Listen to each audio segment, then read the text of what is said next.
As we gently settle into the story tonight, let us begin by closing our eyes and allowing the quiet sweep of history to carry us back across the centuries.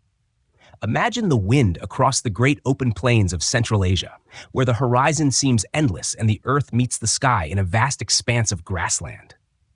This is the steppe, a landscape that has shaped countless generations, a place of open skies, cold winters, and summers warmed by a sun that stretches across a boundless world. It is here, in this environment of both beauty and hardship, that the story of Genghis Khan and the Mongol Empire begins. The Mongolian steppe is unlike much of the world. Unlike the bustling cities of medieval Europe, with their stone walls and narrow streets, or the flourishing ports of the Islamic world, filled with spice traders and scholars, the steppe offers something different. Freedom of movement, but also a life dependent on the herds that graze the grasses. Horses, sheep, and goats are the true lifeblood of nomadic culture. A family's wealth is not measured in gold, but in livestock.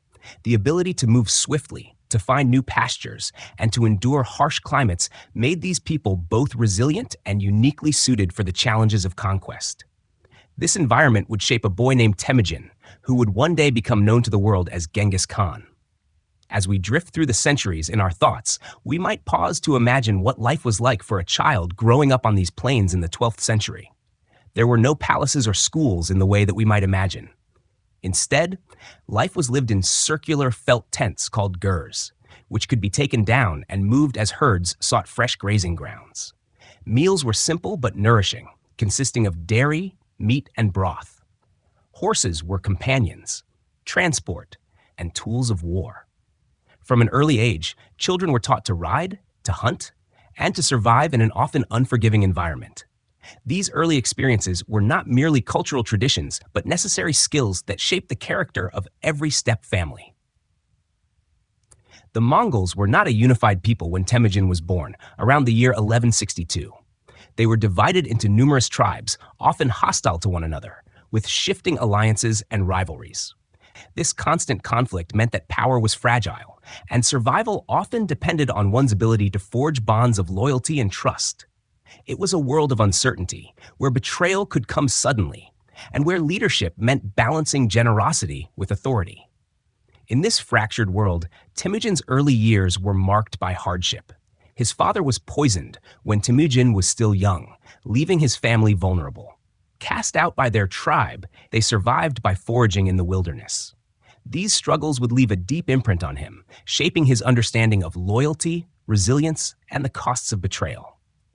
As we ease deeper into this tale, it is worth noting that Genghis Khan's story is not only about one man's rise to power.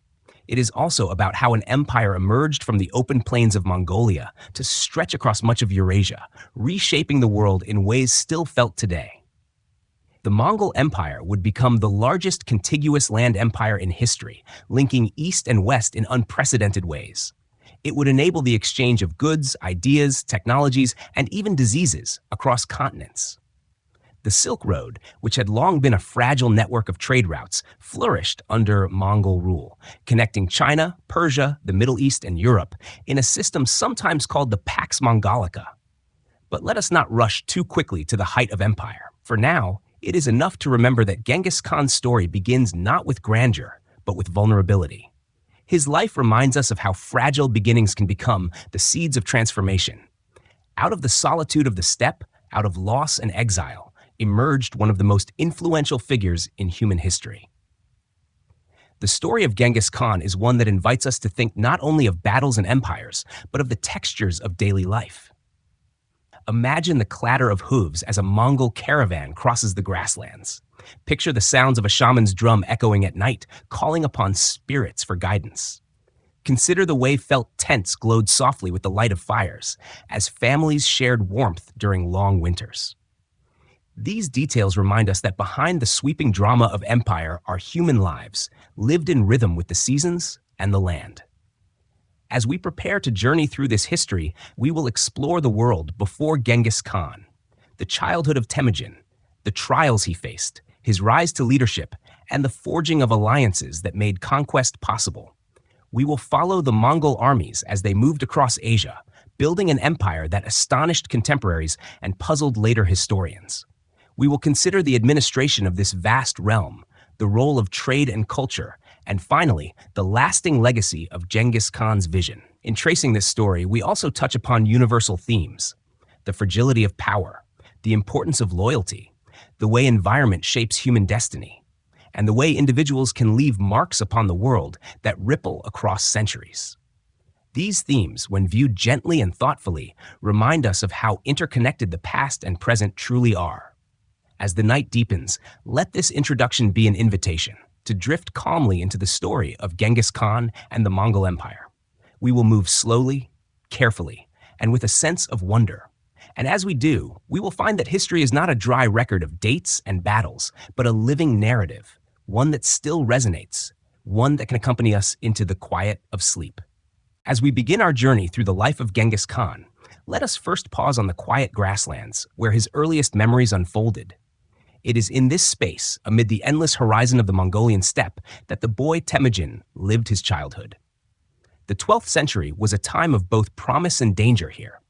The steppe is vast, stretching from the fringes of Siberia down toward China, a land of rolling grass, icy rivers, and winds that could cut through even the thickest clothing. This environment was not gentle, but it offered those who lived upon it the tools to thrive, if they could master its demands.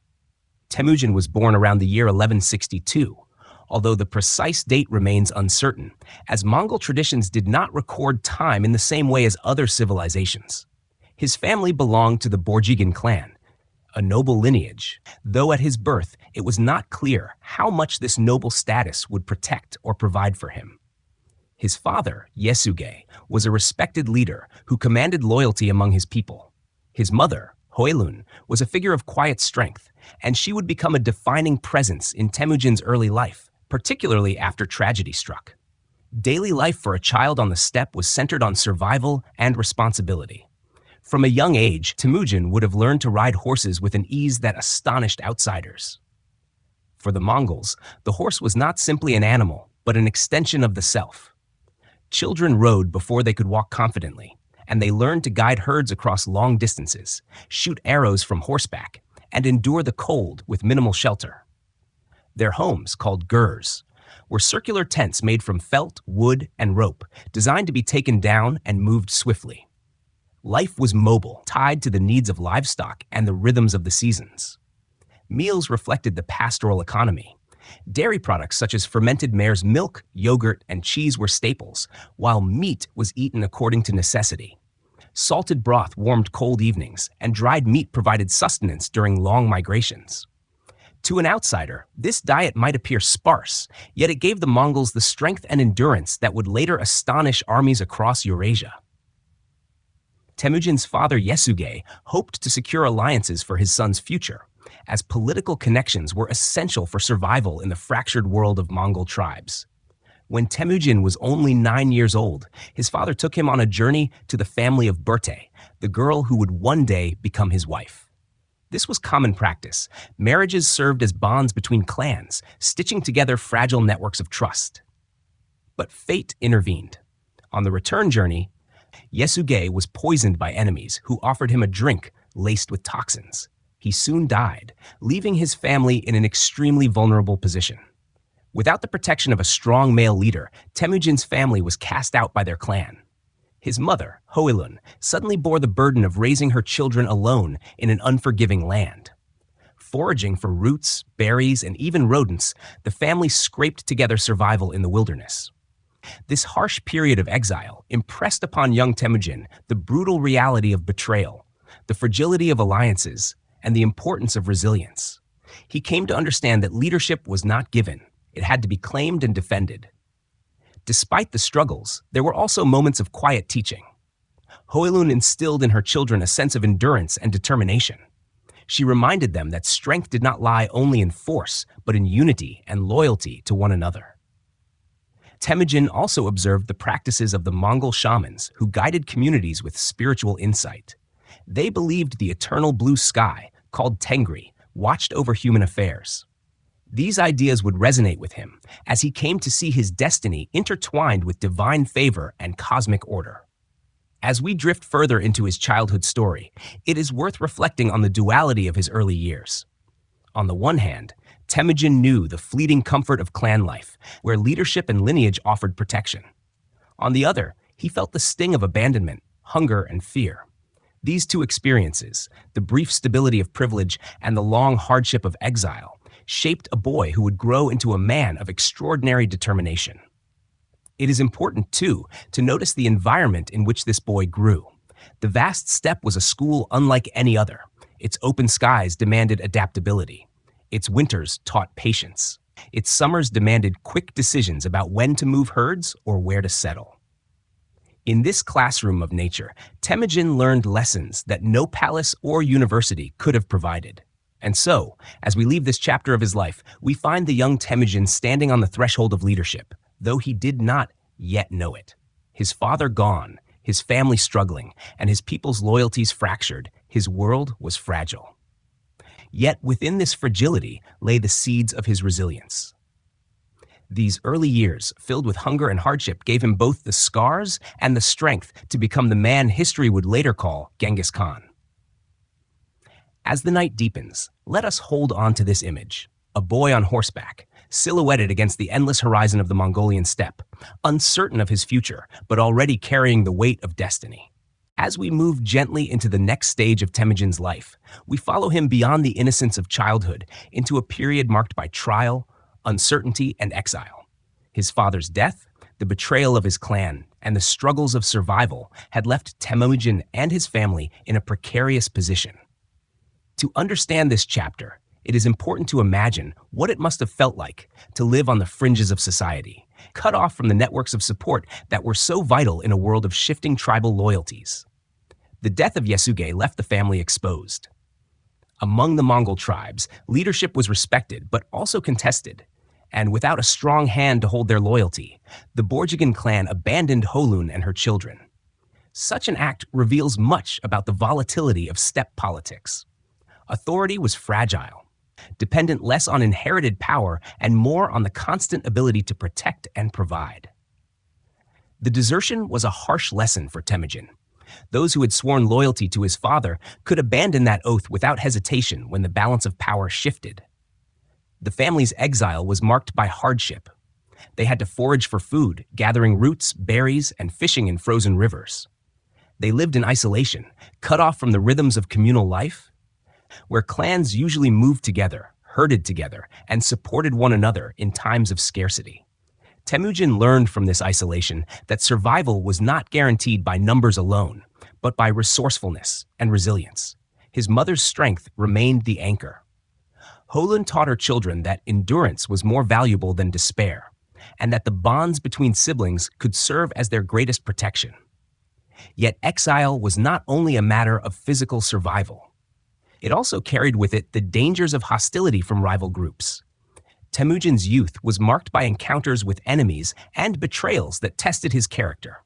In one episode, he was captured by a rival clan and enslaved. His captors placed him in a wooden collar, restricting his movements and humiliating him.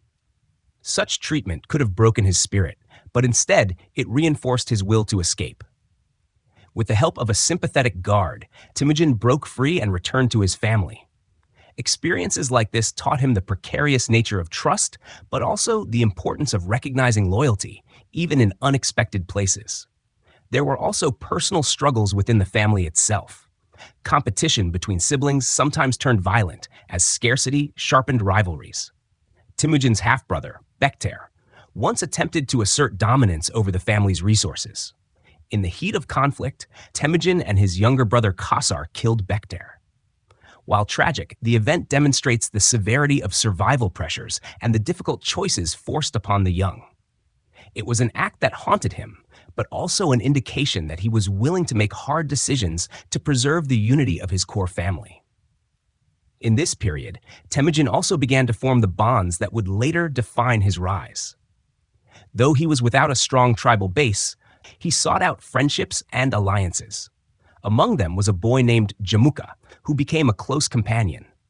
Together, they shared the trials of youth and the ambitions of leadership.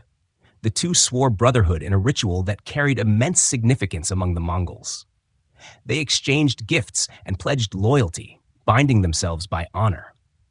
Although their friendship would later unravel in rivalry and conflict, this bond reveals the deep importance Temujin placed on alliances built on trust and shared vision. Life on the steppe during these years was not simply a series of conflicts. There were also moments of daily rhythm and quiet endurance. The family continued to move with the seasons, setting up their ger in valleys sheltered from the winds, tending to small herds, and practicing the crafts necessary for survival.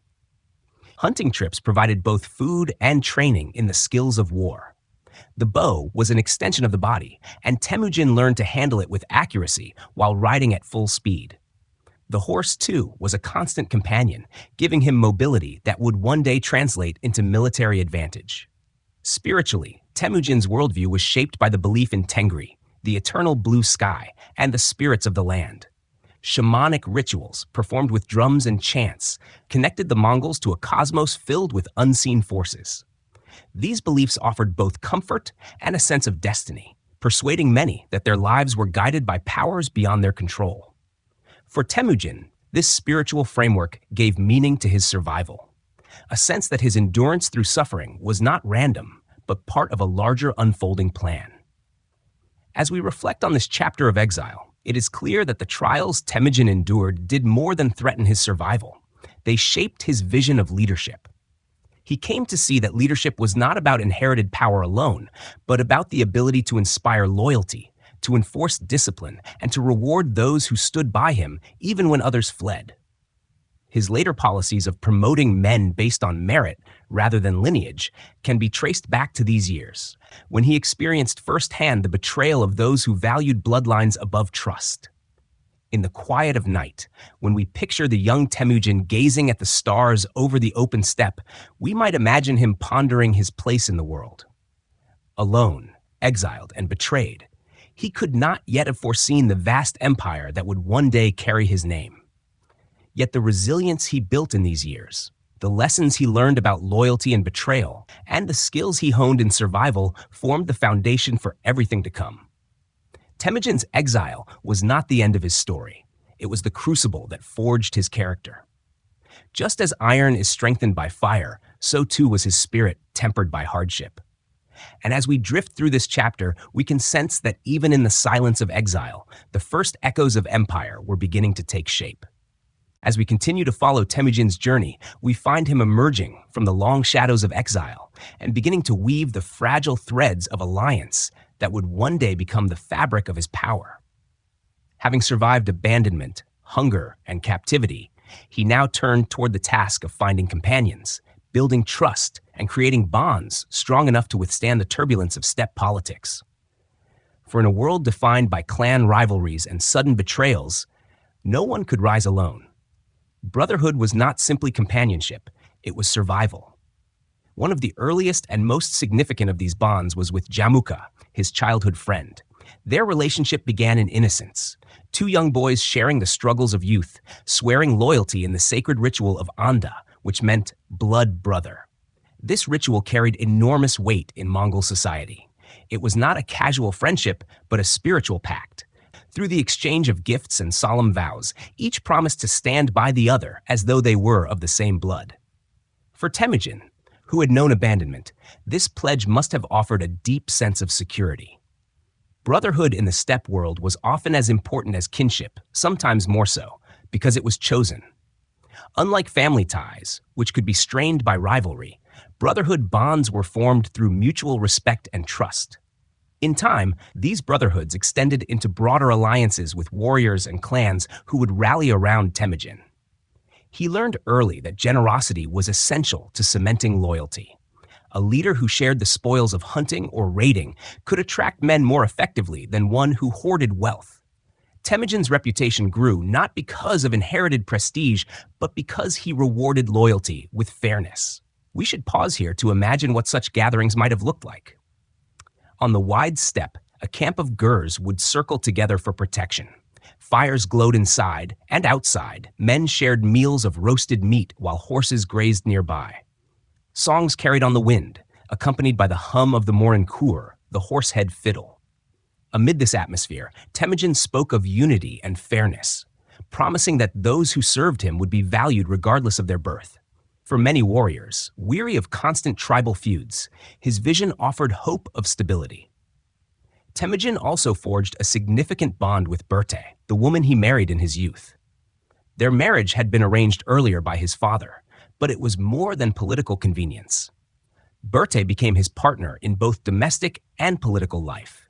Their union brought him allies through her clan, and when she was later kidnapped by a rival tribe, Temujin's determination to rescue her demonstrated both personal devotion and the seriousness with which he treated his alliances. Berte's presence in his life anchored him, giving him both emotional strength and additional legitimacy. Yet not all brotherhoods endured. The relationship between Temujin and Jamuka, once bound by sacred oath, eventually dissolved into rivalry. Both young men shared the same ambition, to unite the Mongols under their leadership. At first, they worked together, gathering followers and gaining strength. Jamuka, however, held to the old traditions of aristocratic privilege, favoring the noble lineages. Temujin, shaped by hardship, emphasized loyalty and ability over blood. This fundamental difference in vision gradually tore their brotherhood apart. The breaking of this bond is a reminder that even the strongest vows could be tested by ambition. Their rivalry erupted into open conflict, and Temujin's forces, though at times smaller, displayed remarkable discipline and effectiveness. Though Jamuka once captured and executed 70 young men loyal to Temujin, a massacre that might have broken another leader, Temujin endured, and his followers remained steadfast. In these trials, Temujin refined his approach to leadership, valuing trustworthiness above noble heritage. It was during this time that Temujin began to cultivate what we might call a new kind of political vision. Rather than relying solely on clan loyalty, he attracted followers from diverse groups, offering them a place in his growing circle of brotherhood. This inclusivity was revolutionary for the Mongol steppe.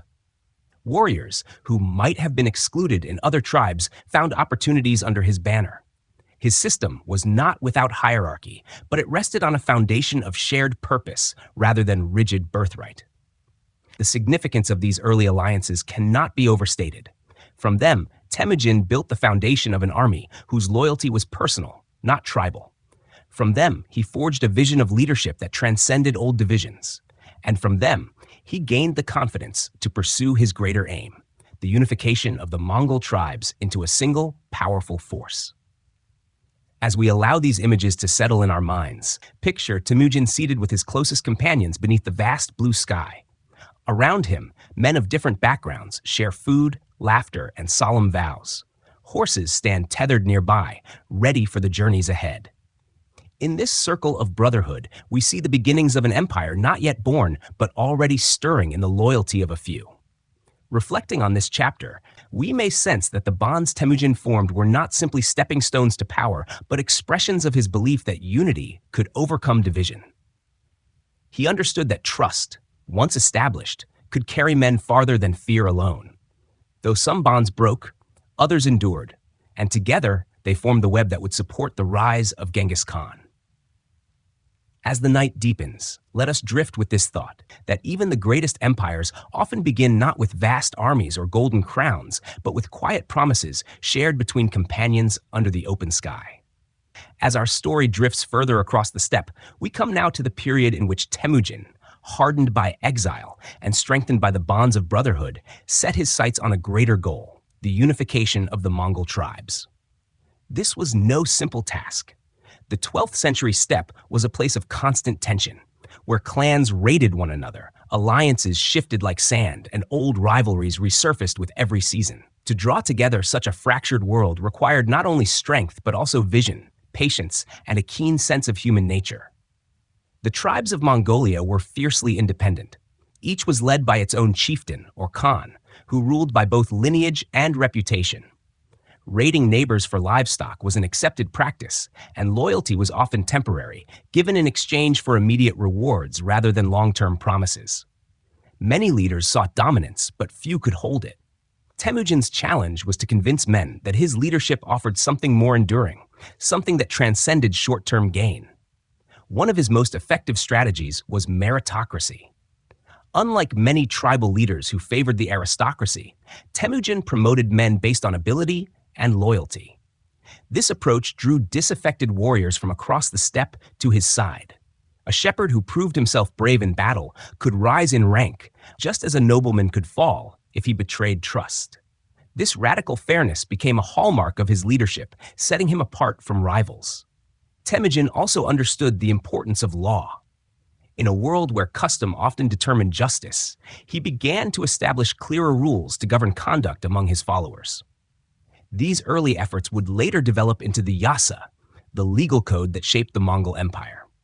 By reducing the chaos of arbitrary decision-making, he created stability, giving his men confidence that justice would be consistent.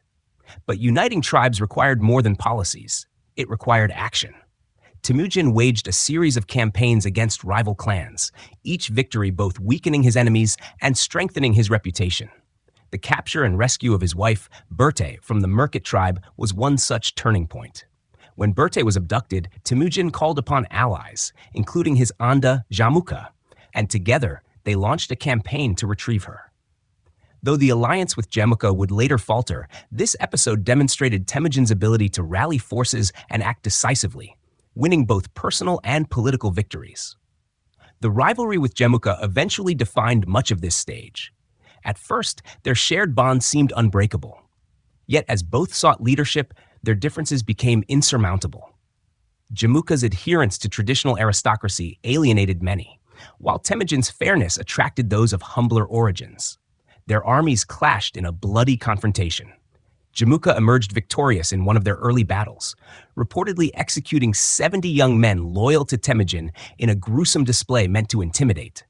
Yet such brutality only hardened the resolve of Temujin's followers, who saw in him a leader who respected them in life and in loss. Over time, Temujin rebuilt his strength, gradually winning over tribes disillusioned with Jamuka's cruelty. His reputation spread, a leader who rewarded loyalty, punished betrayal, and offered stability in a world of uncertainty. Slowly, more clans pledged allegiance, not through fear alone, but through trust in his vision. The steppe, once splintered by endless feuds, began to coalesce under his banner. To picture this unification, imagine the gatherings of tribal leaders at a kurultai, or council. Beneath the vast blue sky, tents were arranged in circles, horses tethered at the edges, fires glowing as meat roasted on spits. Here, Temujin spoke not only of victory, but of unity, offering a vision of a single Mongol people who could stand against the great empires beyond the steppe. His words promised security, his policies promised fairness, and his discipline promised strength. For weary tribes, this vision was compelling. Daily life for those who joined him also began to change. Instead of constant raids against neighbors, warriors found themselves part of organized campaigns with clear goals. Livestock herds, once vulnerable to theft, were better protected under the discipline of larger forces. The rhythms of nomadic life, moving herds, tending gers, preparing food, continued, but with the added sense of belonging to something larger than the clan. Families could feel, for the first time in generations, a sense of broader stability. Temujin's success in uniting the tribes was not immediate, nor was it without setbacks. Betrayals still occurred, and battles were costly. Yet each challenge tested and refined his leadership. His insistence on loyalty, his generosity to those who proved faithful, and his relentless pursuit of justice became the pillars upon which his growing power rested. As we reflect on this chapter, we see how unification was not merely a political process, but a transformation of identity. The Mongols began to see themselves not only as members of separate clans, but as part of a collective bound by loyalty to a single leader. Out of hardship, betrayal, and conflict, Temujin forged a unity that no other leader of his time could achieve. And so, as the night deepens, let us imagine the steppe under a starlit sky, where once fractured tribes now ride together, their horses thundering in unison, their banners fluttering in the wind. In the quiet of this image, we sense the birth of something vast, a people no longer divided, but united, moving toward a destiny that would reshape the world. As we drift deeper into the flow of history, we arrive at the moment when Temujin's long journey of struggle, survival, and unification reached its first great culmination. It is here, on the open steppe beneath the eternal blue sky, that he was proclaimed Genghis Khan. This moment was not only the recognition of his leadership, but also the birth of a new order that would expand far beyond the borders of Mongolia. By the turn of the 13th century, Temujin had achieved what few before him had even attempted. He had brought the majority of the Mongol tribes under his banner. Years of hardship had taught him how fragile loyalty could be, but also how it could be nurtured through fairness, discipline, and shared vision. His ability to promote men based on merit rather than lineage had attracted warriors who had long been excluded by aristocratic traditions. His victories in battle had inspired awe. His protection of families and herds offered stability. All these qualities combined to give him not only followers, but a people. The recognition of this achievement came in the form of a great council, the Kurultai. Imagine the gathering. Hundreds of horsemen arriving in waves across the grasslands, their horses stamping in the dust, their gurs set up in great circles around the chosen site. Banners fluttered in the wind, marked with the symbols of different clans, now united in purpose. Fires burned in the evening, the smoke rising like prayers toward the open sky. It was a moment filled with both ceremony and practicality, for the Kurultai was a political institution, a place where decisions of enormous consequence were made collectively. Here, Temujin's followers proclaimed him Genghis Khan, the name later rendered as Genghis Khan. The title carried layers of meaning. While scholars debate its exact translation, it is often understood as universal ruler or oceanic ruler, suggesting authority vast, deep, and unbounded. To his people, the title signaled that he was no longer merely a tribal leader, but the supreme Khan of a united Mongol nation. At this assembly, Temujin also began to lay down the structures that would guide his empire.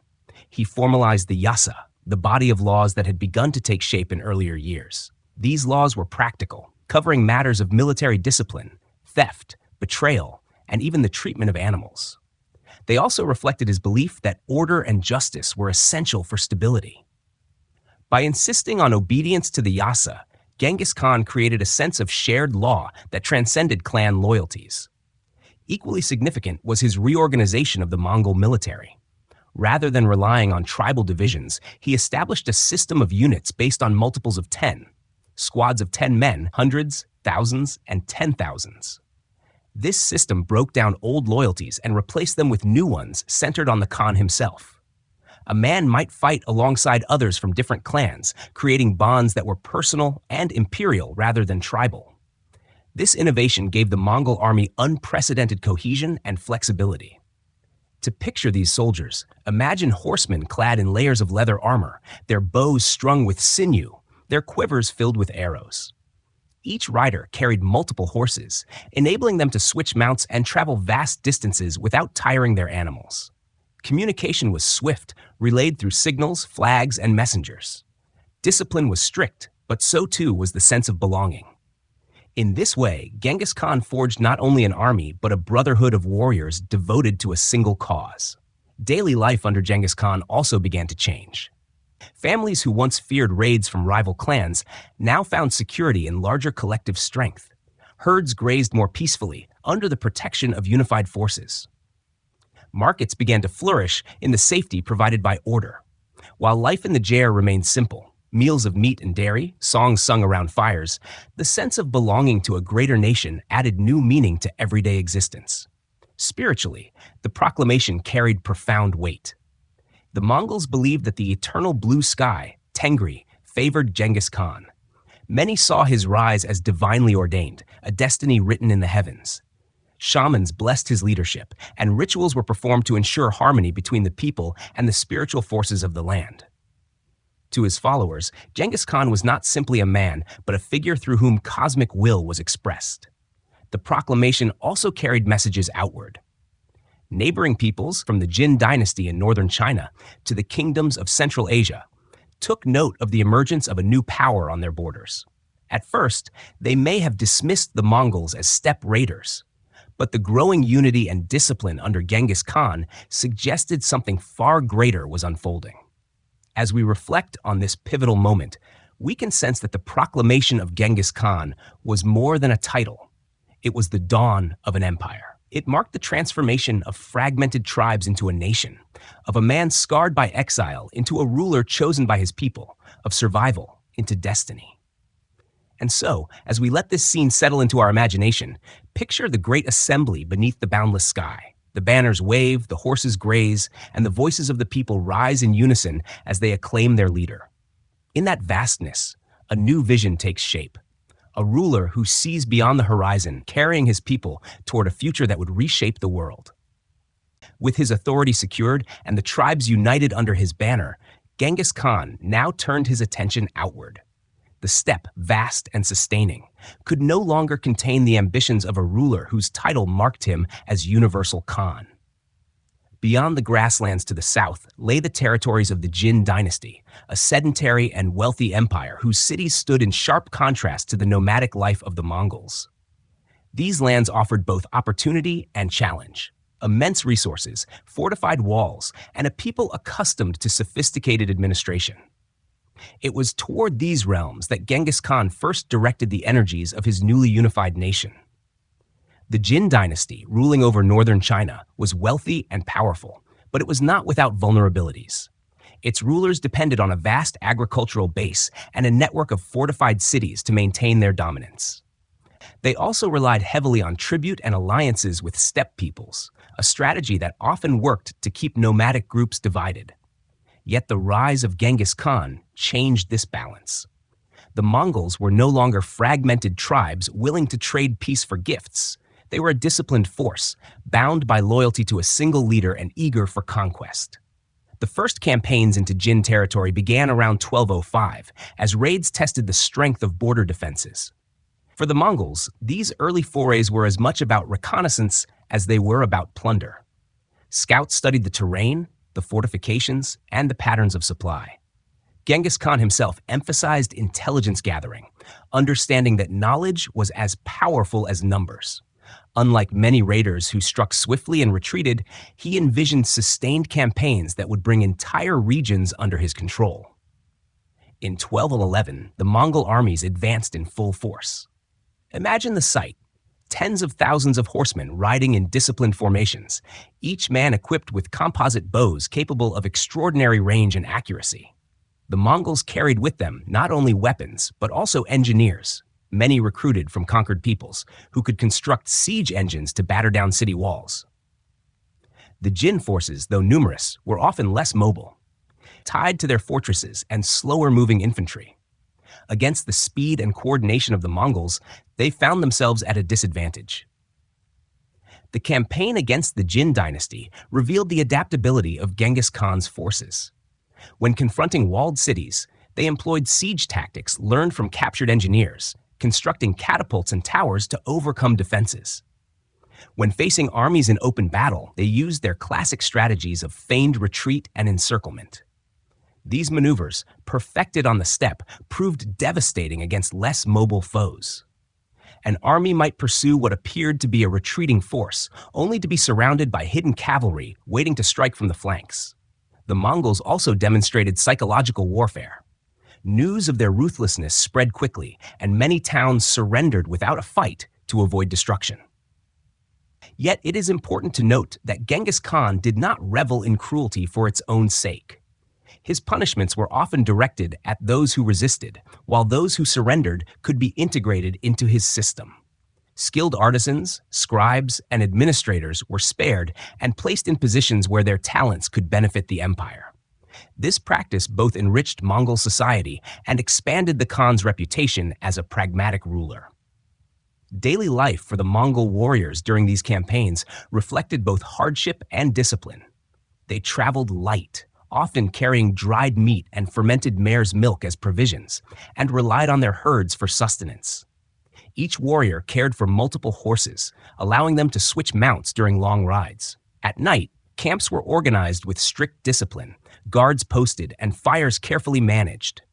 Despite the challenges, the sense of unity and purpose kept morale strong. Victories brought not only plunder but also honor, reinforcing the belief that they were destined to expand under the gaze of the eternal blue sky. The conquest of the Jin lands was not immediate. It unfolded over years, with victories punctuated by resistance. Yet by the end of these campaigns, vast swathes of northern China lay under Mongol control. Cities fell, tribute was exacted, and the Jin dynasty's power began to crumble. The Mongols established a foothold in agricultural lands, gaining access to resources that strengthened their growing empire. Beyond the immediate gains of territory and wealth, these campaigns had a deeper significance. They marked the transformation of the Mongols from a steppe confederation into a true imperial power. Engaging with the settled world of China forced them to adapt, to incorporate new technologies, and to manage populations far different from their own. This adaptability would become one of the defining strengths of the Mongol Empire, allowing it to govern diverse peoples across Eurasia. As we reflect on these campaigns, let us imagine the shifting landscape of the steppe meeting the cultivated fields of northern China. Where once nomads and farmers viewed one another as separate worlds, now they were drawn together in conquest and administration. Genghis Khan stood at the center of this transformation, a leader shaped by hardship, strengthened by unity, and now tested by the challenges of empire. And so, as the night deepens, picture the Mongol riders sweeping across the fields, their banners catching the wind, their hooves pounding like a drumbeat of destiny. Beyond the horizon, new conquests awaited, but for now, the story rests with the first great campaigns that carried the Mongols into the heart of China. As our story drifts westward with the winds of history, we now follow Genghis Khan and his armies as they turn their gaze beyond the borders of China toward the vast lands of Central Asia, Persia, and the distant cities that dotted the trade routes of the Silk Road. If the campaigns against the Jin dynasty revealed the Mongols' ability to confront fortified cities and organized states, the westward campaigns displayed their ambition to connect the steppe with the broader world. It is in this movement across deserts, rivers, and mountains that the Mongol Empire began to take on its truly continental scale. The origins of these campaigns lay in the Khan's desire both to secure his empire and to expand its horizons. Western powers, such as the Khwarezmian Empire, centered in Persia, controlled territories rich in trade, agriculture, and urban life. Caravans laden with silk, spices, and precious metals traversed these lands, linking East Asia with the Middle East and Europe. For Genghis Khan, ensuring access to these routes was essential not only for wealth, but also for influence.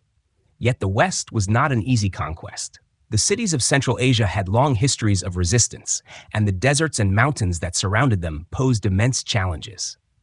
The first major westward campaigns began in 1218 after a caravan sent by Genghis Khan to the Khwarezmian Shah was attacked and its merchants killed. This event was more than an insult. It was a violation of the sacred norms of diplomacy and trade. Genghis Khan responded with the full force of his wrath, launching one of the most devastating campaigns of the era. His armies swept through the Khwarezmian Empire, capturing city after city. To imagine this advance, picture the Mongol cavalry crossing arid plains, their horses carrying them swiftly where slower armies would falter. Siege engineers, recruited from conquered territories, accompanied them with equipment designed to breach the walls of great cities. Against the fortified centers of Bukhara and Samarkand, the Mongols unleashed their ingenuity, employing siege towers, catapults, and psychological tactics. Messages were sent demanding surrender, promising fair treatment to those who complied and destruction to those who resisted. The fall of Bukhara in 1220 became legendary. Chroniclers describe Genghis Khan entering the city and addressing its people with calm authority, declaring himself the instrument of divine will. Though stories often exaggerate, they reflect the awe with which contemporaries viewed this nomadic conqueror who could bring mighty cities to their knees. Samarkand soon followed, its defenders overwhelmed by discipline and mobility unmatched in the region. Not all cities resisted. Some, hearing of Mongol ferocity, surrendered quickly, hoping to preserve their lives and wealth. Others resisted fiercely, and for them the consequences were often severe. Yet it is worth noting that alongside destruction, the Mongols also absorbed. Skilled artisans were spared and sent east to serve the empire. Scholars, scribes, and engineers were integrated into Mongol administration. The empire grew not only in size, but in knowledge and capability. As the campaign stretched further west, Mongol armies reached the Caspian Sea and even pushed into the fringes of Eastern Europe. In 1223, a Mongol detachment defeated a coalition of Russian princes and their Cuman allies at the Battle of the Kalka River. Though the Mongols did not yet settle in these distant lands, their presence announced to Europe that a new power had risen in the east. Life for the Mongol warriors during these campaigns was both grueling and rewarding. They endured scorching deserts and freezing mountains, yet their mobility and endurance allowed them to outlast their foes. Camps were set with the same discipline as always, horses tended with care, and meals shared under the stars. Victories brought spoils, livestock, wealth, and goods carried from distant lands. To many warriors, it must have seemed as though the steppe itself had expanded, now stretching into the cities and markets of Persia and beyond. For the peoples they conquered, the Mongols were both a terror and a paradox. They brought destruction to those who resisted, but stability to those who submitted. The Silk Road, once plagued by insecurity, became safer under Mongol rule. Merchants found protection, and goods traveled with greater freedom. Ideas, technologies, and even cuisines began to flow across the empire's widening reach. Spiritually, the Mongols continued to see their expansion as guided by Tengri, the eternal blue sky. To them, victories affirmed that the heavens favored their Khan. Chroniclers report that Genghis Khan often invoked this divine mandate, portraying himself not as a mere conqueror, but as a chosen ruler fulfilling destiny. This conviction lent his campaigns a sense of inevitability that both inspired followers and intimidated foes. As we reflect on the westward expansion, it becomes clear that this was not only a story of conquest, but also of connection. By bridging the steppe with the cities of Central Asia and Persia, the Mongols created a network that tied together regions that had long been separate. Though marked by violence, the outcome was a new era of contact, exchange, and transformation. And so, as we close this chapter, let us picture the horizon stretching endlessly westward, caravans moving beneath the watchful eyes of Mongol horsemen, and distant cities brought into the orbit of an empire born on the steppe. In this image, we sense both the vastness of Genghis Khan's ambition and the beginning of a new world order that would touch lands far beyond Mongolia. As our story settles into calmer rhythms, we shift now from the thunder of hooves and the clash of armies to the quieter, yet equally remarkable, work of governance. Conquest, though dramatic, was only the first step in Genghis Khan's vision. To build something enduring, he had to govern lands that stretched from the northern forests of China to the deserts of Central Asia, encompassing peoples of vastly different languages, customs, and beliefs. What makes this chapter remarkable is how a leader born in a felt tent on the Mongolian steppe created structures that allowed such diversity to coexist under a single rule. At the heart of Mongol governance was the Yasa, a body of laws attributed to Genghis Khan. The Yasa was not written in the form of detailed codes like those of Rome or China, but it was widely respected and orally transmitted. It covered a broad range of subjects: military discipline, theft, adultery, and loyalty. One of its strongest themes was the harsh punishment for betrayal or disobedience, for Genghis Khan understood that the strength of his empire rested on unity. Yet the Yasa was not only punitive, it also encouraged fairness.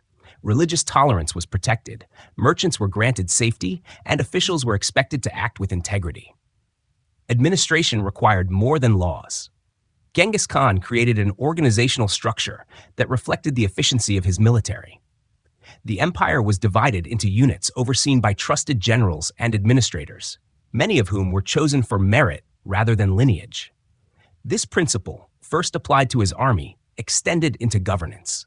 Capable individuals, regardless of origin, could rise to positions of power. Such inclusivity gave the Mongol administration a flexibility that many older empires lacked. Taxation, too, was restructured. Rather than leaving it to local elites, who often imposed arbitrary and burdensome demands, the Mongols sought to regularize taxation. In conquered territories, especially in agricultural lands like China and Persia, taxes were collected systematically to ensure both revenue and fairness. Merchants were encouraged with tax exemptions and the promise of safe passage, helping to revive long-distance trade. Indeed, one of Genghis Khan's most significant contributions was the stabilization of the Silk Road. With vast territories under Mongol control, caravans could move more safely than before. A merchant could travel from China to Persia under the protection of Mongol patrols, knowing that his goods were less likely to be stolen. This stability encouraged not only the movement of goods, but also of ideas, technologies, and cultures. Paper, printing, and gunpowder moved westward, while artistic styles, religious concepts, and scientific knowledge flowed eastward. To administer such vast distances, communication was essential. The Mongols developed an elaborate postal relay system known as the yam. Stations were placed at regular intervals, each stocked with fresh horses, supplies, and shelter. Couriers could travel swiftly across thousands of miles, carrying messages from one end of the empire to the other. This system not only bound the empire together, but also allowed the Khan to remain informed of events across distant provinces. Religious tolerance was another cornerstone of Mongol governance. Genghis Khan himself adhered to the steppe belief in Tengri, but he recognized the value of respecting the diverse faiths within his empire. Muslims, Buddhists, Christians, and others were allowed to practice freely, and clergy were often exempted from taxation. This policy reduced resistance and allowed communities to maintain their traditions under Mongol rule. It also reflected Genghis Khan's pragmatism. He understood that unity was strengthened when people felt their beliefs were respected. Daily life under Mongol rule varied across regions. In the steppe heartland, life continued much as it had, with families moving with their herds and gurs dotting the plains. In cities, however, Mongol governors oversaw markets, collected taxes, and ensured order. Artisans and scholars, often relocated from conquered regions, contributed their skills to new centers of learning and craft. A Persian astronomer might find himself working in China, while a Chinese engineer might design siege engines for campaigns in the West. The empire became a crossroads of cultures, bound together by a shared system of law and order. Despite the stability, Mongol governance could be severe.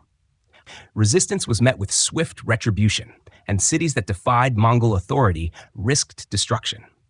Yet once order was established, the Mongols preferred to maintain stability rather than constant war. Their rule, though often remembered for violence, was also marked by periods of peace and prosperity in which trade and culture flourished. Spiritually, governance was framed as part of Genghis Khan's divine mandate. The eternal blue sky, Tengri, had chosen him to rule, and his laws and policies were seen as expressions of cosmic order. This belief lent authority to his decisions and reinforced the loyalty of his followers. For many, obedience was not only a political duty, but a spiritual one. As we reflect on this chapter, we see how Genghis Khan's genius extended beyond the battlefield. He was not only a conqueror, but also a lawgiver, an organizer, and a visionary who created structures that allowed his empire to function across immense distances. His policies of meritocracy, tolerance, and stability gave his people reasons to remain loyal long after the battles were won. And so, as the night deepens, let us picture the empire at rest.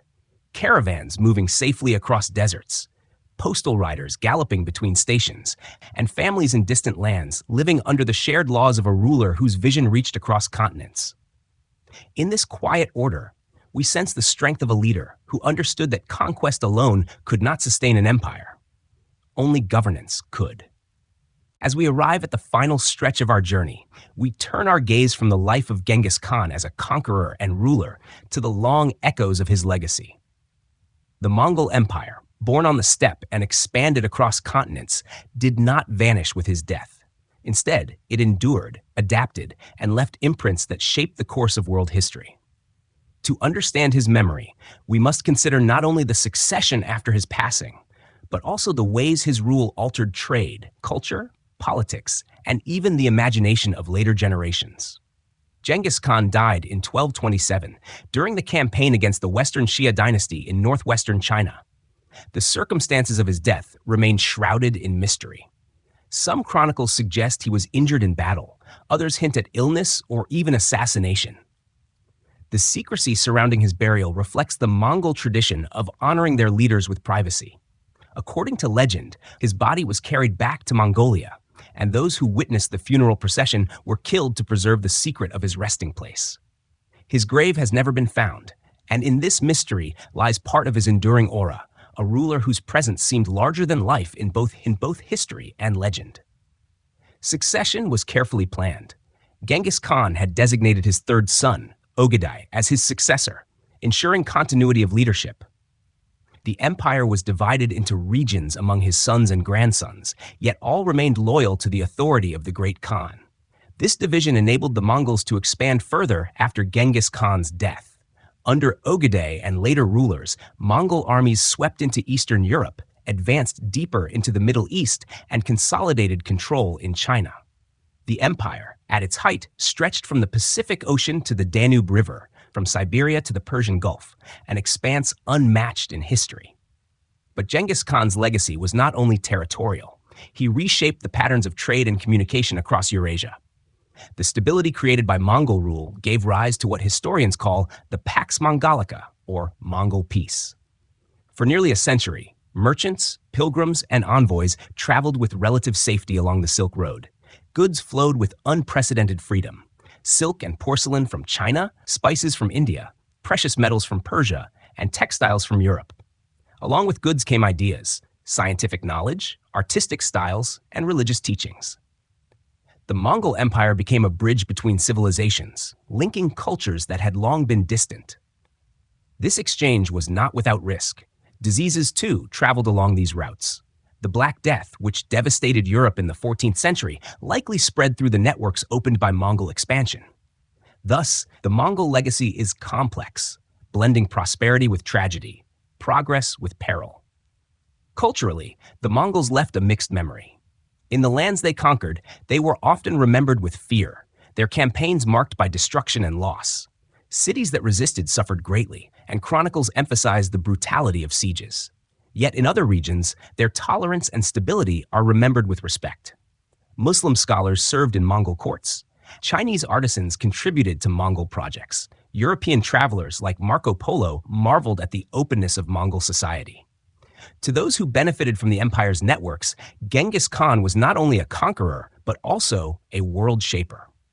Within Mongolia itself, Genghis Khan is revered as a founding father, a national hero whose unification of the tribes gave birth to the Mongol identity. His image is celebrated in art, monuments, and national memory. The eternal blue sky that he invoked remains a symbol of destiny and endurance. To the Mongolian people, his story is not one of destruction, but of creation, the forging of a nation from the fragments of clans. We must also reflect on the personal qualities that defined his leadership. His insistence on merit over lineage challenged the aristocratic traditions of his time. His use of law to enforce order and his emphasis on loyalty created structures that endured long after his passing. His ability to adapt, to learn from conquered peoples, and to integrate their knowledge into his empire speaks to a pragmatism that set him apart from many rulers. These qualities suggest that his greatness lay not only in conquest, but in vision. And so, the memory of Genghis Khan is both awe-inspiring and unsettling. He was a man of contradictions. Ruthless in war, yet pragmatic in peace. Destructive in conquest, yet a builder of systems that connected continents. To some, he is remembered as a destroyer. To others, as a lawgiver and unifier. The duality of his legacy reflects the vastness of his impact. As we drift to the close of this narrative, let us picture the steppe once more, the land where it all began. The winds sweep across the grasslands, carrying with them the memory of a boy named Temujin, who grew into Genghis Khan. His empire has long since dissolved, its territories claimed by new powers, yet the echoes of his reign continue to shape our world. In trade, in law, in cultural exchange, in the very idea of global connection, we still trace the outlines of his vision. In the quiet of night, as the story rests, we remember that history is never simple. It is woven from victories and losses, from suffering and progress, from endings that give rise to beginnings. The legacy of Genghis Khan is one such tapestry, stretching across time, vast and enduring as the steppe itself.